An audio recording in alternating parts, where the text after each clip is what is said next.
Poskades persiapan nama Lomin SBT terbengkalai sejak 2010. Warga harus menyeberang laut untuk berobat. Warga desa persiapan nama Lomin, Kecamatan Seram, bagian timur. Kecamatan Seram Timur, Kabupaten Seram bagian timur atau SBT Maluku, mengeluhkan kondisi pos kesehatan desa atau Poskedes yang telah terbengkalai selama belasan tahun. Akibat tidak berfungsinya fasilitas kesehatan tersebut, masyarakat terpaksa menyeberangi laut menuju desa geser setiap kali membutuhkan pelayanan kesehatan.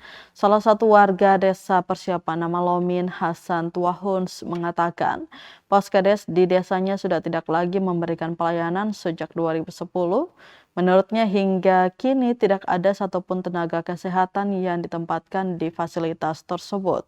Padahal kata dia bangunan Poskedes tersebut dibangun pemerintah untuk melayani kebutuhan kesehatan masyarakat di wilayah itu. Namun karena tidak ditempati tenaga kesehatan, bangunan tersebut kini terbengkalai. Hasan mengungkapkan kondisi geografis desa persiapan nama Lomin yang terpisah oleh lautan membuat masyarakat sangat membutuhkan pelayanan kesehatan yang tersedia setiap saat. Ia menjelaskan selama Poskesdes tidak berfungsi, seluruh warga yang sakit harus dirujuk ke geser. Perjalanan menuju geser harus ditempuh menggunakan ketinting atau speedboat dengan menyeberangi lautan. Menurut Hasan, kondisi tersebut menjadi persoalan serius ketika ada warga yang sakit pada malam hari atau saat cuaca buruk. Ia juga menggambarkan kondisi bangunan Poskesdes yang kini mengalami kerusakan cukup parah akibat cukup lama tidak digunakan.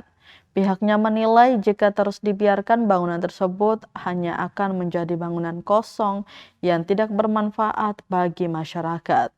Dirinya berharap Dinas Kesehatan SBT segera mengambil langkah nyata dengan mengaktifkan kembali Poskesdes tersebut.